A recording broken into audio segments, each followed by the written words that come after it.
All right, second part. So as I said, we're now going to look at an argument against free will. So this argument is kind of long and complicated, and there are actually two versions of it in the text. The second version in the textbook is much more complicated. It's not the one that I'm putting here. In the slides, I'm putting up the first version, and that's really the only one I want you to worry about. The second one involves a little bit more technical logic stuff, which isn't really the point of this course, so don't worry if you can't make heads or tails of it. So this argument is by Peter van Inwagen. So again, this is a very famous argument against the existence of free will, and it's based again on its incompatibility with determinism. So let's go through it. Premise 1. If determinism is true, then our acts are consequences of, not if, of the laws of nature and events in the remote past. Premise 2.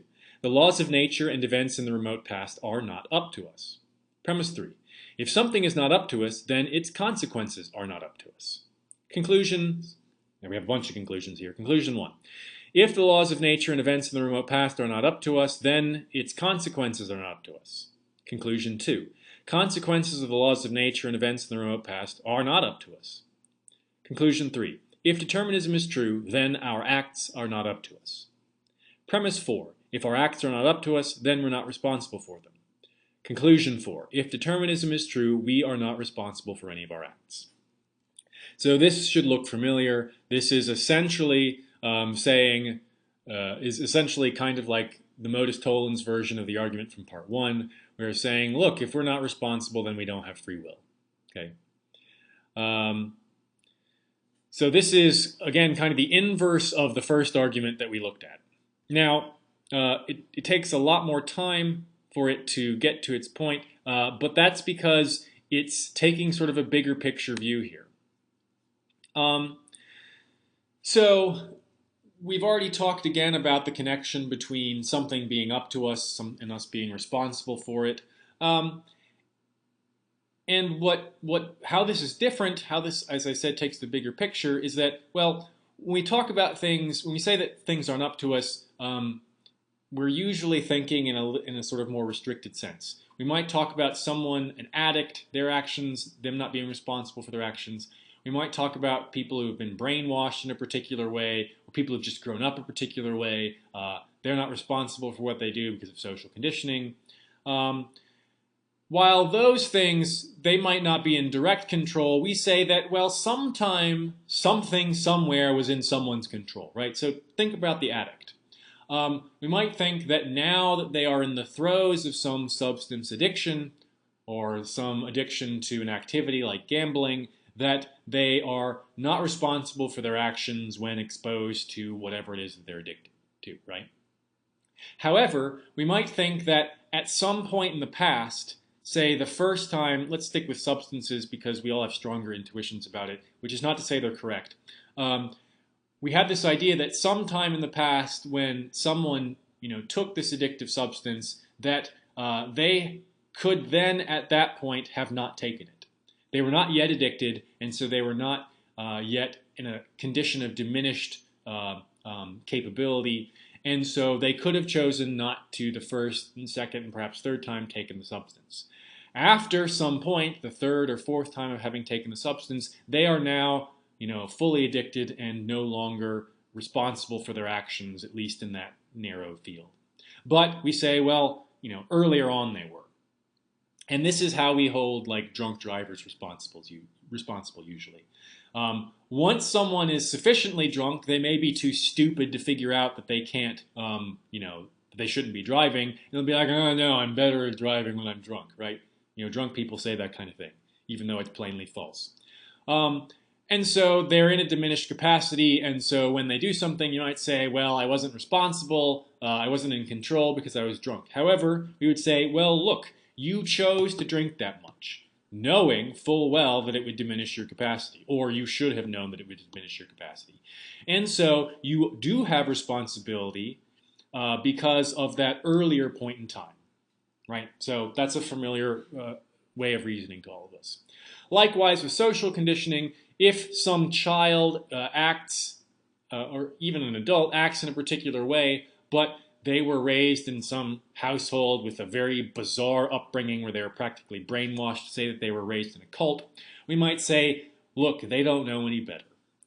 They're not responsible. But we'll say someone was. Their parents or the cult leader chose to do this nonsense, right? And so someone is responsible. Someone has free will. Von Inwagen wants to sort of clear out all that noise and say, look, we could go back and forth about to what extent addiction diminishes someone's capacity, blah, blah, blah. Let's ignore that and go farther back. Zoom out. He wants to say, look, think of the very first human action. The very first human action was a consequence of non-human involving circumstances. Or zoom out even farther. Think of the first action of any organism was determined by the moment before it in which there were no organisms. Excuse me. So the idea is that the remote past is sort of outside of the scope of any agent's capability for something to be up to them. It may help to draw a little bit here, although this is going to be really ugly. Please give me a blank. I've done this before. How does it work? Annotate in notebook. No. In any case, I'll write on top of this. Okay, so what do we have? We have this idea that there is a time t0, right? This is the beginning of time. The Big Bang, whatever you want to call it, right? Beginning of time. So the laws of nature come into existence at this time, and then there is a way that the universe is at that very first moment. So determinism tells us that given those laws of nature and the way things were at that very first moment, there is a unique outcome for the next moment. So this leads us to T1.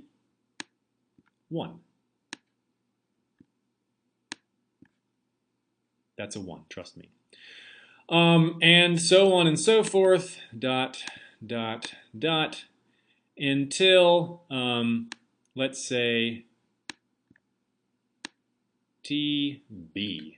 That's the moment, let's say, you were born, right? And then, of course, TB determines the moment TB plus 1, which is the first moment you're alive, dot, dot, dot, until we get to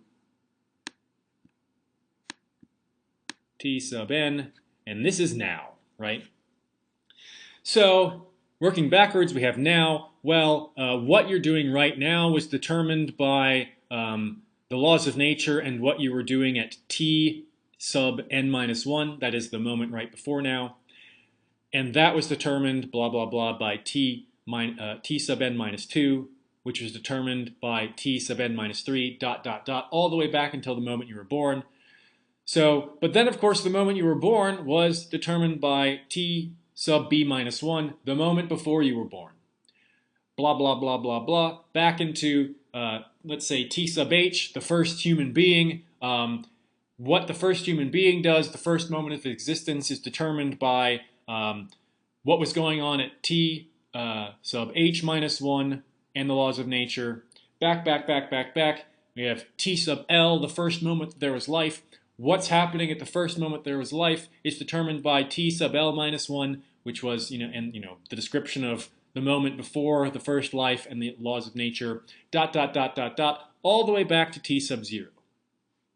Okay, what's the long and the short of this? The long and the short of this is that everything that you have done was already determined at the very beginning of time.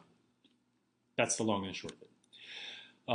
So this is fatalism, right? The idea that you were always already going to have done everything that you will do. That is an incredibly complicated sentiment. Again, going back to this hoodie idea. From the beginning of time, it was always true that October 29th, 2017 at 7 a.m., Evan Butts was going to get out of bed and put on a black hoodie. At the very moment the universe was created, it was already fixed that that was going to happen, right? Because there was only one possible consequence of t sub 0 all the way through t sub h, the time on which Evan puts on the hoodie, right? So that's what von Inwagen is talking about. He's saying it doesn't matter if we sort of disagree about to what extent various human interactions influence each other. There was a pre-human time which determined human time. So that's that. So that's the argument that he's making. Right, so this sort of spells that out more succinctly. Von Inwagen's account of determinism is such that any action we undertake was in some sense always already going to have happened because it was necessitated by all the events preceding it in combination with the laws of nature, and neither laws of nature nor the remote past are up to us, and so therefore nothing is up to us. That is von Inwagen's argument. Okay, so now let's see, how does this stack up against Frankfurt's argument? So recall that in von Inwagen's argument, we have this idea, if our acts are not up to us, then we're not responsible for them. Well, that sounds a lot like the principle of alternative possibilities. That is, we are morally responsible only if we could have done otherwise. But didn't we already sort of say, oh, well, the principle of alternative possibilities isn't obviously the best way to talk about moral responsibility. So don't we already have a sort of answer to the von Inwagen argument? Well, no, it's not clear that we do. Why? So the Frankfurt cases are talking about the immediate cause of an action. They're saying, okay, instead of looking they're zoomed in, right? So von Inwagen's argument zoomed out. The argument which Frankfurt is giving us is it's just saying, okay, well, here's the action, here's now, and here is the action right before now, t sub n minus 1. We're concerned with this thing, right? No, don't move it. Don't do that. Bad. We're concerned, stop it, with what's up with t sub n minus 1. So is that mental state, right, assuming that mental states cause our actions in some way, is that mental state sort of, as I said, endogenously created? That is, did my own mind come up with it?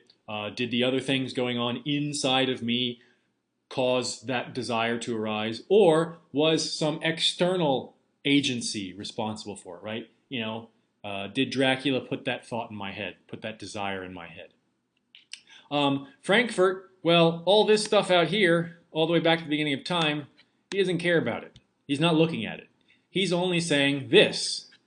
So it's not clear that the Frankfurt argument addresses von Inwagen's argument, because von Inwagen could just say, well, sure, this Tn minus 1, that was sort of internally sourced, right?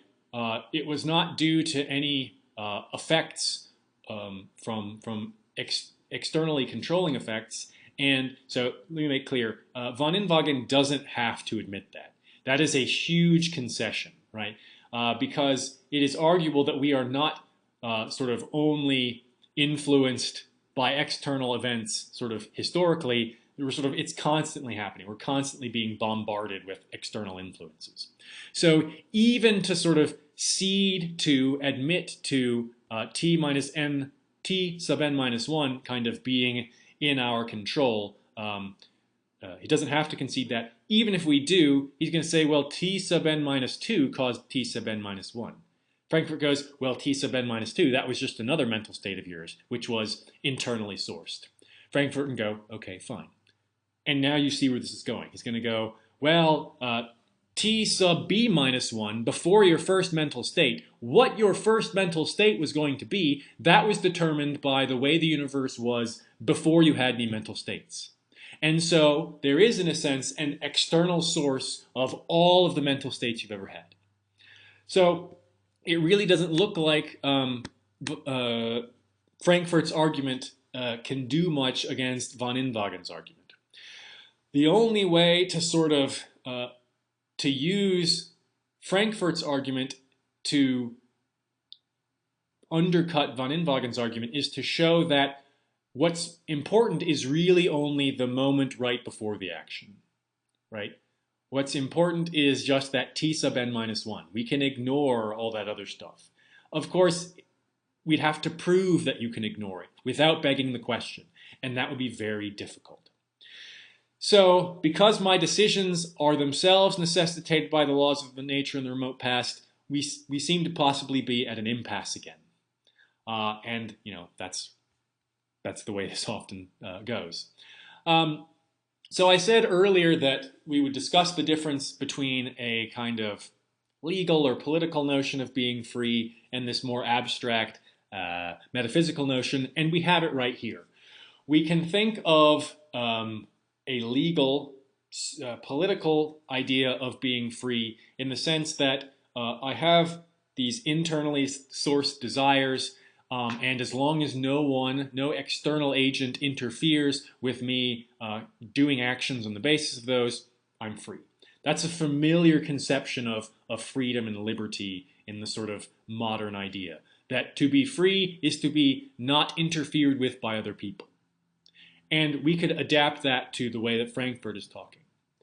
So that's political freedom. Then the question is something like political, social, legal freedom, does that exhaust metaphysical freedom? Is there nothing more to it? And that's a hard sell. You can think of it this way. What metaphysical freedom looks like it's trying to ask for is that we are unencumbered by not the laws of human beings, but unencumbered, uncoerced by the laws of nature. That we are free to choose actions outside of the constraints of, the laws of how brain stuff works.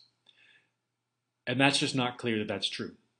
And that is a very different thing than being free from the interference of other human persons or human institutions. So identifying those two types of freedom, it just looks like it's kind of bonkers. So that's a very rough gloss of one of the ways of looking at the competition between compatibilism and incompatibilism. Okay, so there are a whole bunch of articles about free will in this book, in the textbook. You read one already last week for your active reading assignments, the Anselm piece. That one is essentially about free will. We've gone over 2 today, actually 3 today in the lecture. And there are 2 more that I want you to look at for the active reading. So they don't directly address each other, but they're sort of 2 extreme opposite ends of this discussion of free will. And they come from 2 very different traditions of philosophy. So it may be hard to compare them in your mind. So I want you to read both the article entitled Fatalism and the argument entitled Sartre's Argument for Freedom. So that's textbook chapters 33 and 34. And they will both be the basis for your week 10 active reading assignments, your week 10 reading sequence assignments, which are the active reading assignment, the group discussion, and the individual summary. So this time, and we've had 2 arguments being addressed before in the active reading assignments, but they were within the same chapter. Now, this is, I think, the first and only time that you will have 2 entirely separate chapters each of which you have to address in the reading sequence assignments. I'm not exactly sure at the moment whether I'm going to give you 2 active reading questions for each or just 1 from each. So the thing that you have to worry about is pay closer attention to the directions this week before you do the assignments, simply because we have 2 entirely distinct chapters being dealt with in the active reading assignments. You'll also note that this week we have another of the presentation sequence assignments due. So it's being assigned tomorrow, and it'll be due on Sunday as usual. This is hot on the heels of you getting your feedback on your annotated bibliography. You do have feedback for your annotated bibliography. And so this is a kind of a quick turnaround, but I need to keep everything on a good schedule so that we don't have too much work piling up at around finals time. So I apologize for that, but that's just the way it has to be. So what the nature of the argument outline is, so you're all familiar with outlines in that kind of Roman numeral fashion where you have section 1 with the Roman numeral 1. And then it's like introduction. And then you tell me what's going to go on in the introduction. Section 2, body paragraph 1. You tell me what goes on in body paragraph 1. Section 3, blah, blah, blah, blah, blah. That's what I mean by an outline. That Roman numeral sort of indented, hierarchically structured doodad. I think there's an example of it in the instructions. If not, I'll put one in there. So what you're doing in this assignment is you are taking the same thesis for which you have done the preliminary research embodied in your annotated bibliography. And now you're kind of going to tell me if you were going to write a paper or give a presentation, in what order would you talk about the different supporting considerations that you lay out in your thesis? What order would you talk about them in, and which of your sources that you have found would you use in which of the sections? Right? So it's essentially giving me the skeleton of a paper or a presentation. That's the idea for the argument outline. And the purpose here is to give you this sense that thinking about the structure of your paper before you start writing it is an incredibly good idea, right? Because if you just start writing, you might find, I really want to switch the order of these sections. And it's not as simple as sort of moving them around with drag and drop. You have to, there's connective tissue between paragraphs, and you have to sort of cut that, and you have to rewrite things, and essentially it means that you've wasted time and work. So if you get a good idea of in what order you want to say things before you ever start writing, it's more efficient, and save yourself some time, and looking at it in this more schematic, abstract way might help you to discover gaps in your argument, gaps in, what sources you have ready to deploy in your argument, and that kind of thing, so that you can shore those up before you start writing and figure out, oh no, I need a whole nother section, and where am I going to put it? And then you have a whole bunch of work to do. That's the general idea of this assignment, and it's why it comes after the annotated bibliography. It's why it comes before the last thing in the sequence, which is you actually coming up with a sort of mock presentation.